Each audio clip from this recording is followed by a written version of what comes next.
The stories we are following at this hour. Seoul lifting its sanctions on Pyongyang during upcoming inter-Korean talks is being mentioned as a possibility, but the two Koreas exchanged fire near the de facto maritime border off the west coast. The first case of Ebola contracted outside of West Africa is confirmed. The WHO ups efforts to raise global awareness on how the deadly virus can be spread. And Samsung Electronics' estimated third quarter profit falls by nearly 60% on year. Stay tuned for these stories and more coming right up on Early Edition at 6.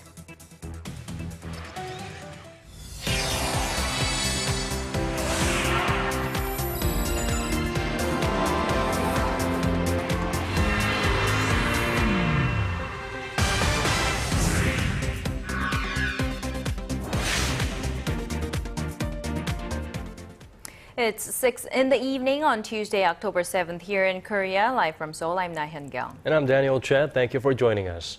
We begin with the inter-Korean high-level talks that will come later this month or in early November. Watchers say Pyongyang will be asking Seoul to lift sanctions that were imposed on the regime back in 2010. Our Unification Ministry correspondent Hwang Sung-hee has our top story.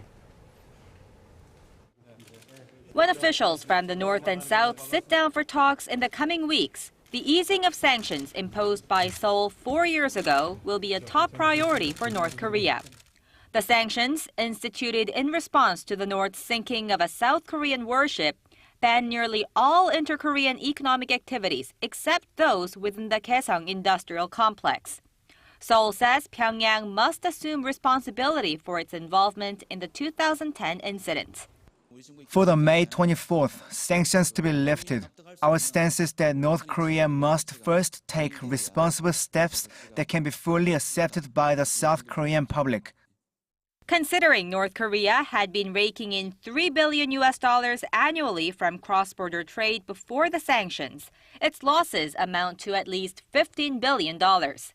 In that time, Pyongyang's dependence on China has increased, its trade with Beijing standing at around $6.5 billion last year. Addressing concerns that the sanctions are standing in the way of improving inter-Korean ties, President Park Geun-hye has shown some flexibility.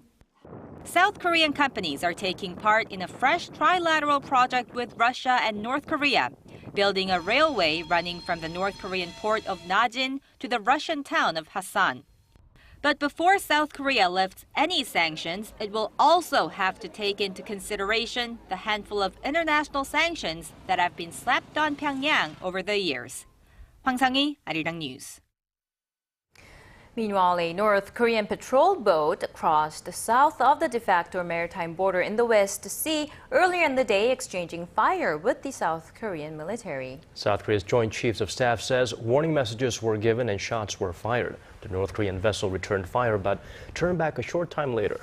Although it's not rare to see this type of incursion by North Korea, it could be seen as a mixed signal as it comes just a few days after 3 top North Korean officials made a surprise visit to the south. Korea's parliament kicked off its annual audit of a record 672 government offices and agencies on this Tuesday. Our National Assembly correspondent Kim Young-gil reports on what was discussed on day 1.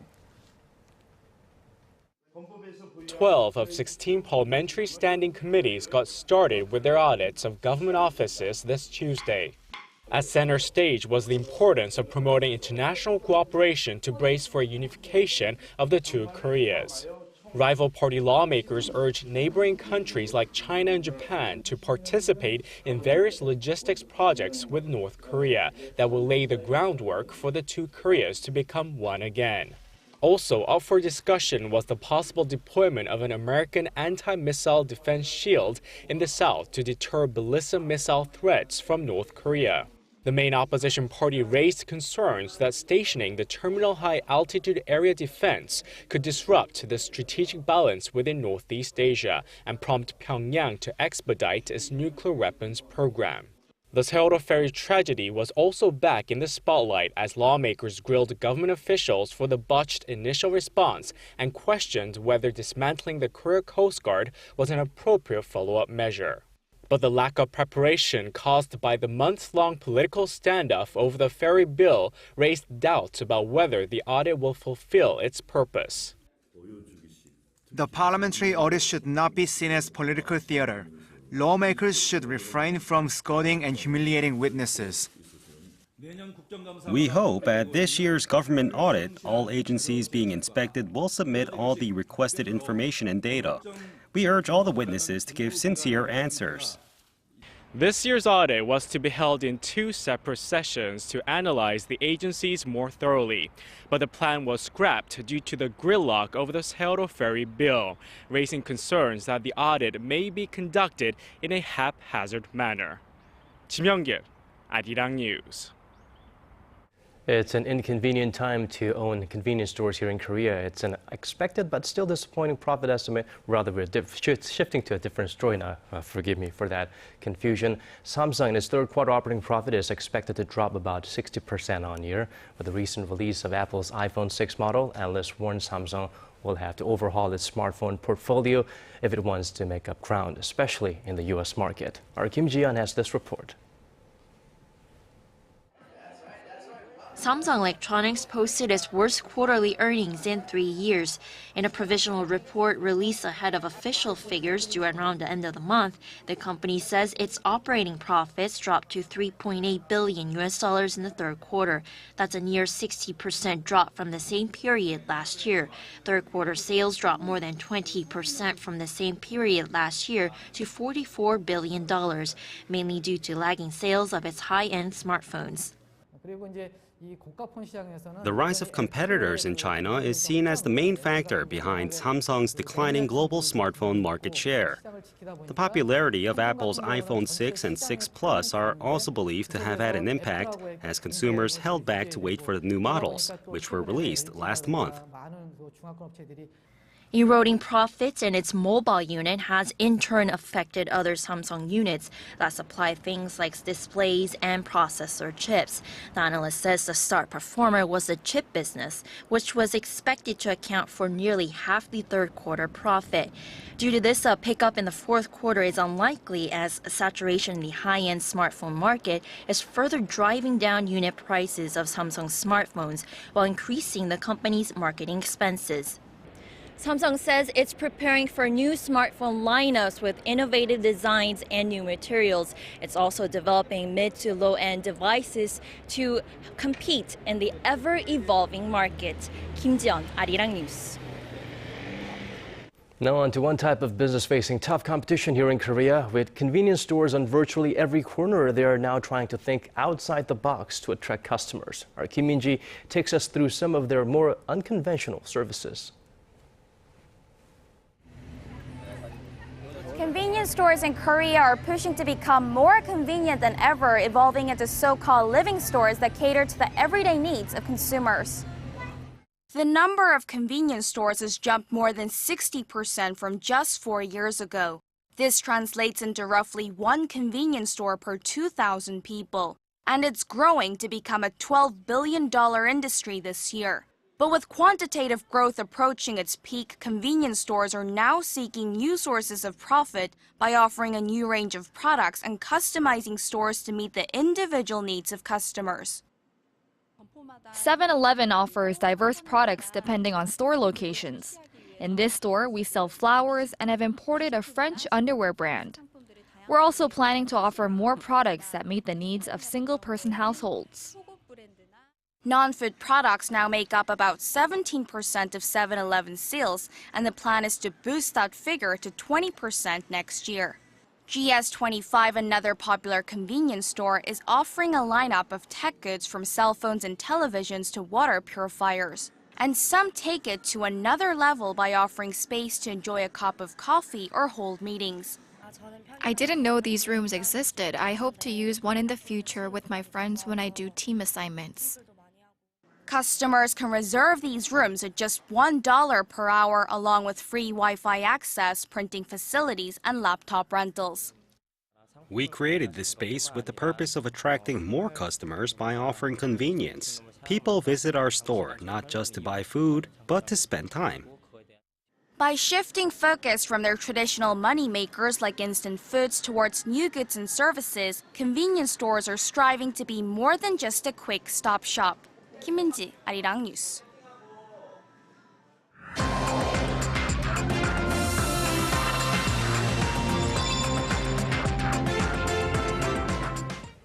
The Occupy Central movement in Hong Kong, it was initially overlooked like a passing fad by some since it was mostly students that were behind the demonstrations. But it gained momentum, and now we are getting reports that a round of talks between activists and government officials could start as early as this week. Now, for more on this, we have Professor John Carroll from the University of Hong Kong joining us via Skype. Thank you for making time for us, Professor. Thanks for having me. Well, let's start with the obvious question. Right. So there are mixed views on Hong Kong's Occupy Central movement. From your perspective, is it truly a bold, unified exercise in democracy, or is it merely a fleeting moment in history? I would say that it could actually be both. It's been much more well coordinated, much better organized than I think anybody would have predicted. The question is, how long is it going to last? You know, it started the week before last as mainly a student movement. And then last year it became much more than that, incorporating people, I think you could say, of all walks of life, even though most of the people were actually students. But again, I think that it's definitely showed a lot of unity and a lot of organization, but I'm not quite sure how much longer it will last, and frankly, I'm not quite sure how long it was meant to last, right? The idea was to send a very powerful message to the Hong Kong government as well as to the government of the People's Republic of China, and I think in this case, the movement has succeeded. Okay, Professor, this movement has largely been led by the younger generation. What does the generational makeup of this protest movement say about the direction that Hong Kong may be headed in the future? Well, I mean, the obvious part, I suppose, is that the students of today will end up being the leaders of tomorrow, right? We hear that sort of thing quite a bit. I think what's particularly significant here is that, as you mentioned, is the sort of the youthful makeup of the people.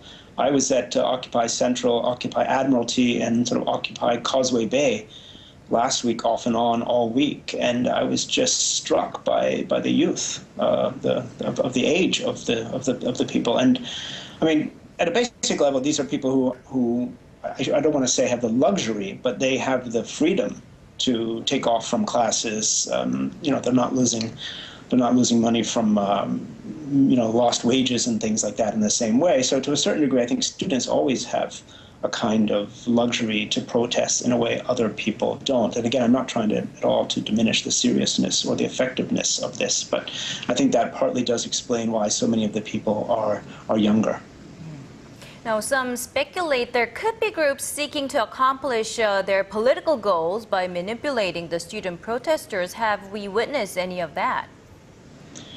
I don't think so. I think there are far too many conspiracy theories out there.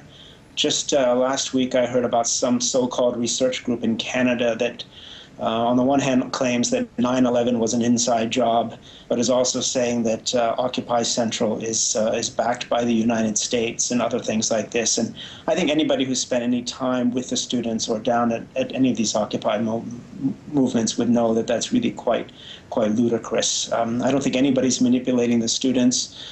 On the other hand, I'm not convinced that anybody's manipulating the anti-Occupy people either. A lot of people have simply become tired of the protests. They've become tired of not being able to get to work and to school as easily as possible. So I think to simply dismiss these people as somehow being manipulated by the Hong Kong government or by the Beijing government, I think really quite misses the point. One country with two systems. Hong Kong, it's a delicate high autonomy system, they say, technically not entirely an independent one. Professor, is it working and will it continue to function? Well, I think it really depends on how you look at this. And one thing we often forget is that Hong Kong is a place that was once a colony and that is going through decolonization. Given the large picture of decolonization, which really started occurring right after World War II in the 1940s, and lasted all the way up until the 1970s for the most part, in particular Africa and in Southeast Asia, I think if you put it in the big picture, Hong Kong's autonomy and decolonization process has actually been extremely successful. right? No blood was shed, nobody lost his or her head. A few people lost their jobs in 1997, but those were people who were here to lose their jobs in the first place, right? These were British colonial officials whose job it was to see Hong Kong sail off into the colonial sunset. So again, in the big picture, I think Hong Kong's decolonization has worked pretty well. The problem is, of course, is that Hong Kong people see themselves as a special group of Chinese people, right? They are Hong Kong Chinese. And I think that from the PRC government's point of view, Hong Kong people are too comfortable with the two systems part, and they're not as comfortable with the one country part, right? From a lot of Hong Kong people's point of view, the government in Beijing understands one country, but it doesn't seem as committed to the two systems part. I think that right there is really the problem. All right, thank you very much, Professor, for your time today. Unfortunately, that's all the time we have for today. That was Professor John Carroll from the University of Hong Kong. Business partners face a one-day entry ban. 77. Digging deeper, getting to the bottom of stories that impact your life. Talking with you on air and online. Connecting you with experts on the world's most pressing issues. News and current affairs at its best.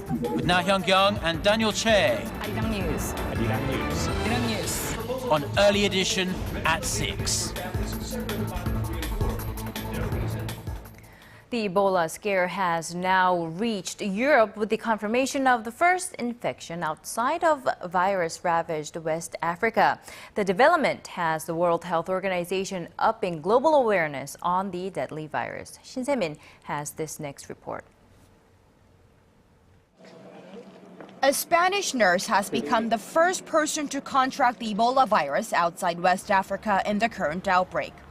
Spain's health minister confirmed Monday that the woman, described as sanitary technician, had treated 2 Ebola patients in Madrid who later died. She has been transferred to a hospital in Madrid for treatment, and 30 healthcare workers who came into contact with her will remain under observation for 3 weeks. In the United States, the Obama administration is working on bolstering its defenses against Ebola. We're also going to be working on protocols to do additional passenger screening, both at the source and here in the United States. All of these things make me confident that here in the United States, at least, the chances of an outbreak of an epidemic here are extraordinarily low. 6 people have so far been treated for Ebola in the United States. 1 American man developed symptoms a week or so after coming into contact with an infected person in Liberia. The administration says a travel ban from West Africa is not an option at the moment. Looking to raise global awareness, the World Health Organization announced Monday that although Ebola is not an airborne virus like flu, it can be passed through breast milk and urine. The WHO stressed in particular that the virus can persist in semen for at least 70 days. Ebola can also be transmitted through direct contact with the bodily fluids of an infected person, including blood, sweat, and saliva. Shin Se-min, Arirang News. The U.S. Supreme Court has allowed the expansion of same-sex marriage in America by not ruling on appeals by 5 states seeking to uphold their bans. The justices let stand lower court rulings that had struck down gay marriage bans in Wisconsin, Indiana, Oklahoma, Utah, and Virginia. Now, an explanation for their inaction was not given, but it is being reviewed as a statement that the Supreme Court does not think it's wrong to allow same-sex couples to get married.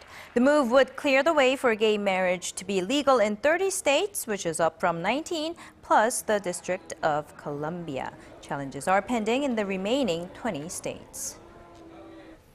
Nobel Prize Week has begun, with the first one being awarded in the area of medicine. 3 scientists solved the riddle that has occupied the minds of philosophers and scientists for centuries. Or Park Ji-won explains their discovery and how it could end up helping those suffering from Alzheimer's. The team of British-American neuroscientists John O'Keefe and Norwegian researchers May-Britt Moser and Edvard Moser discovered the human brain's GPS system. Their studies dates back to 1971, when O'Keefe found that certain nerve cells were activated when the lab rat found itself in a particular place. He named these nerves, which are located in the brain's hippocampus, place cells. Then decades later, in 2005, the Norwegian husband and wife team of neuroscientists discovered that other nerve cells in a nearby part of the brain called the entorhinal cortex become active when rats passed certain locations. The team found that these so-called grid cells work together with the place cells in the hippocampus, allowing for 3D spatial navigation, not just in rats but in humans as well. The groundbreaking discovery explains how the brain perceives its surrounding environment, knows where we are, and is able to guide us from point A to point B through a map inside the brain. It will help us to understand how memory works, both specifically for spatial memory, but also more broadly for a large class of memories. If you find the basic principles that control how the brain operates, we'll be able to, in the long term, to treat all kinds of neurological and psychiatric diseases, not only Alzheimer's. The trio of scientists will receive 8 million Swedish crowns, or some $1.1 million, for broadening our understanding of the human brain's cognitive functions.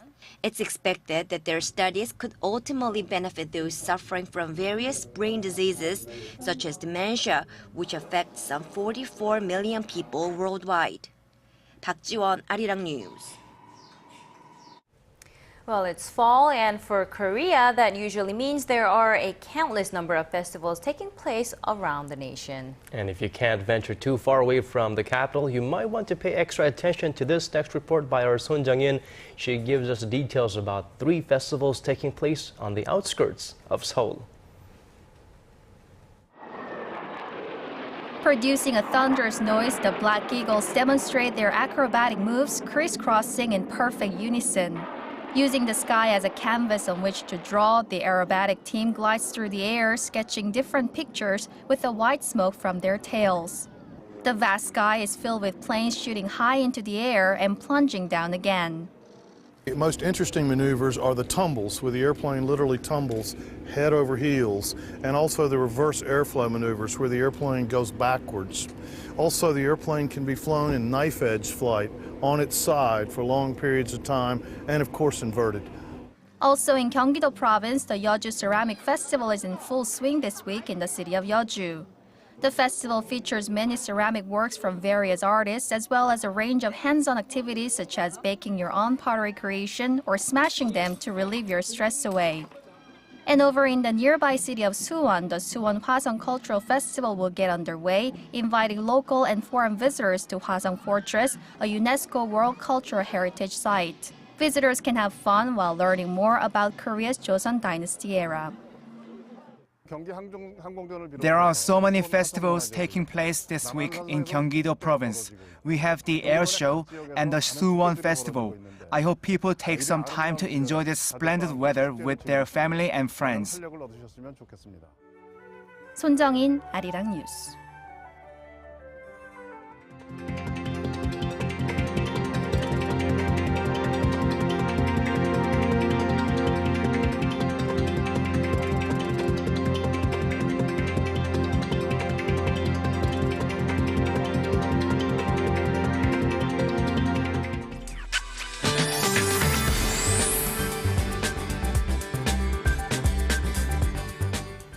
Now the weather, it's perfect, just perfect for outdoor activities in Korea. Say that again, and I understand we have more of it in store. For more, Kim Bo-kyung is standing by at the Weather Center for us. Bo-kyung.